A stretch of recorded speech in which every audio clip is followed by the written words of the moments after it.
amigos, estamos de regreso y en el segmento de Psicología con Edmundo Sánchez hablaremos de cómo aceptar a un hijo de mi papá fuera del matrimonio. Esa situación tan difícil después de que pues ya aceptamos que tiene otra familia o que hubo alguna infidelidad. ¿Cómo podemos aceptar a este hijo a lo mejor que pues es parte de nuestra familia y que es importante involucrarlo? Recuerde que estamos totalmente en vivo. Marque, comuníquese con nosotros si tiene alguna duda, si quiere hacer algún comentario al 973-4826 y en San Diego el 619-688-2000. Casi se me pasaba el 619. ¿Cómo estás, Edmundo? Muy bien, Buenos encantado de días, estar aquí. Edmundo. Buenos días.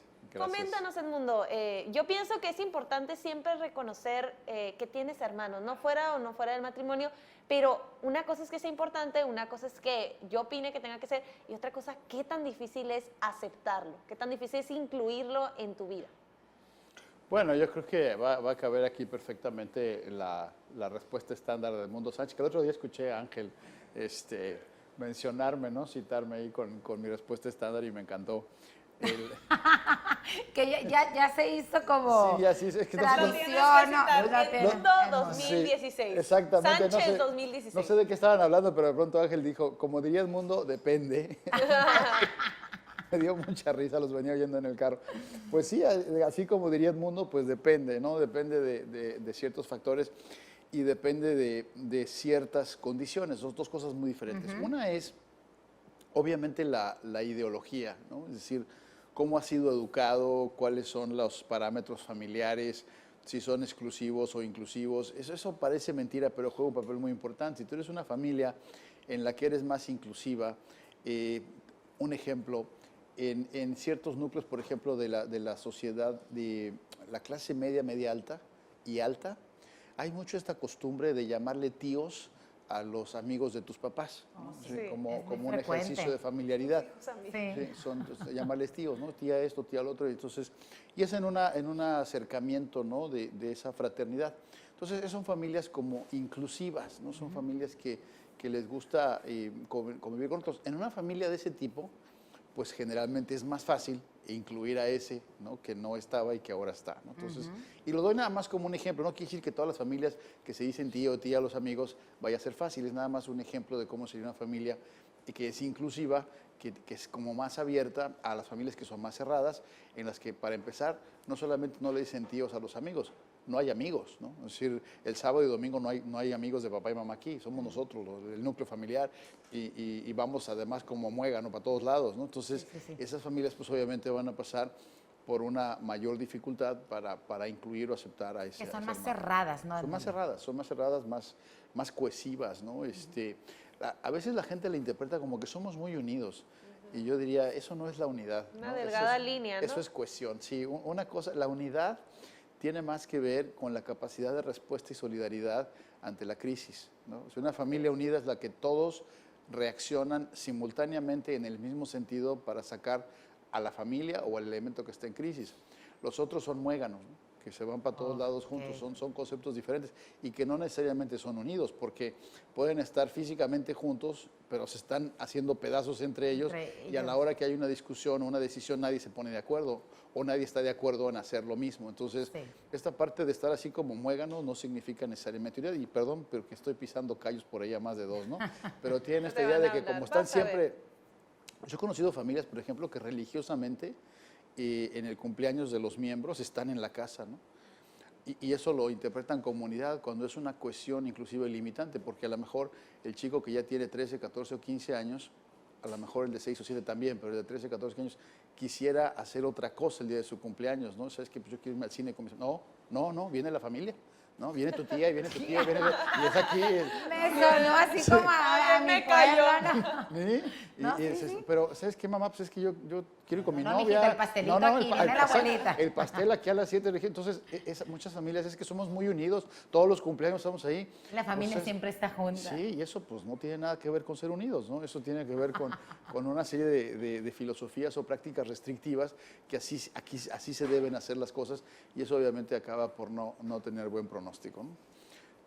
Bueno, pero eso es nada más puntualizando que hay estilos diferentes de familia. Entonces va a haber familias a las que les sea más fácil aceptar o incorporar ese hijo que es fuera del matrimonio, a otras familias que les va a costar más trabajo por la misma dinámica que tienen, ¿no? Y obviamente entre más rígida, más estructurada, más muégano sea la familia, más difícil va a ser. Entre más dinámica, más flexible, más abierta, más incluyente sea la familia, más fácil va a ser. Eso nada más es de entrada, ¿no? O sea, hablando de los tipos de familia. Otra condición, otro factor que es fundamental aquí es el lugar que ocupa. Es algo muy curioso. Si tienes 3 hijos, ¿no? Entonces, el hijo fuera del matrimonio, ¿qué lugar ocupa?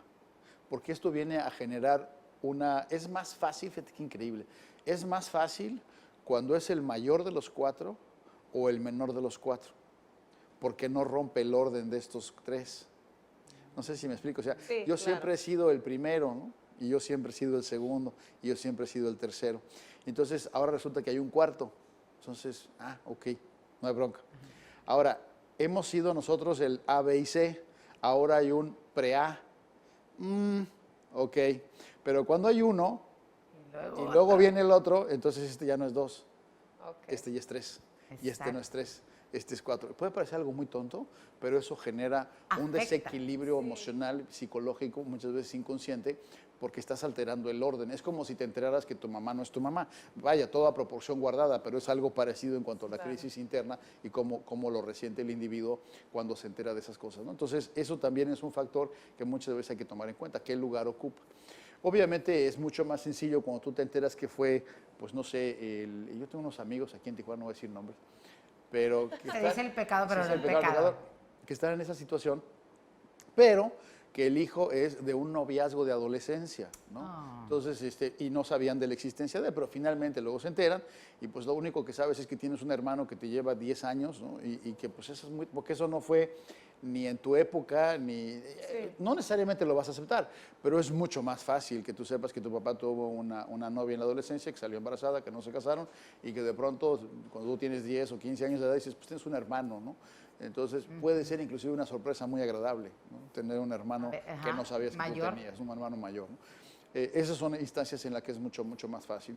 También facilita mucho si el embarazo se produce en instancias de separación o divorcio, ¿no? Por ejemplo, hay matrimonios que los papás se separaron durante 3 años y es en ese periodo donde sucede el embarazo, luego el papá regresa a casa y ya con el tiempo te das cuenta que en aquel momento pues hubo esta situación. Entonces, es muy complicado, es decir, no hay fórmulas y obviamente pues va a depender mucho de cómo se presente, de cómo se abre el tema y cómo se interprete hacia la familia. Pero al final de cuentas, podríamos dar, no sé, gritos, sombrerazos y pataletas, pero la realidad es que tengo un hermano, ¿no? Y a partir de eso tengo que elaborar y reconfigurar, independientemente que lo quiera conocer o no, que lo quiera ver o no, que me caiga bien o no, pero finalmente a partir de ese momento tengo un hermano que yo no sabía que tenía. Oye, Edmundo, pero cuando realmente es por una infidelidad.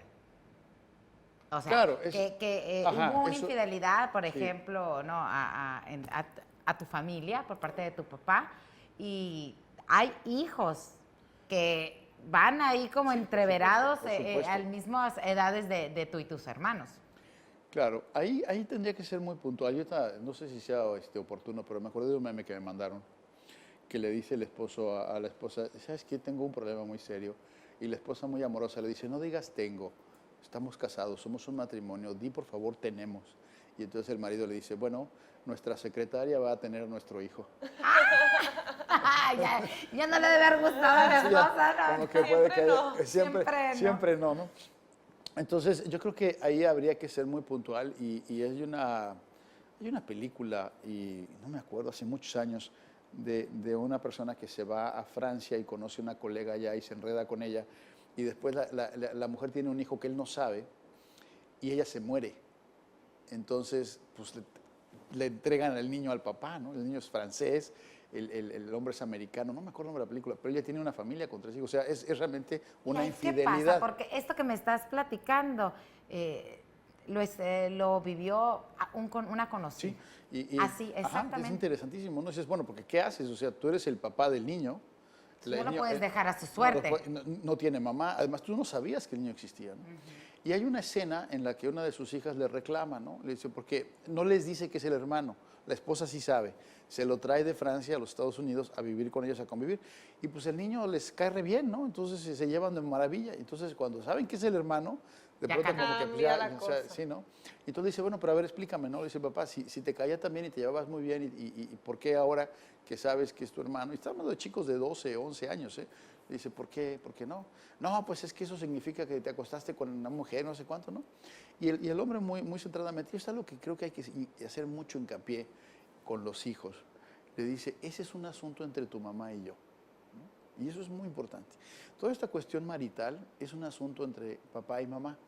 Lamentablemente, trágicamente, y perdónenme lo que le voy a decir, estúpidamente, mezclamos mucho a los hijos en esas discusiones, ¿no? Es un gravísimo error, no tienen idea del daño que se genera cuando van, hija, mira lo que hizo tu padre, ¿no? Como acusar, ¿no? O por culpa también y lo es tu- aceptas, y no es ¿no? tu confidente, ¿no? O sea, tu hija no es tu confidente, tu hija no es tu amiga, tu hija es tu hija.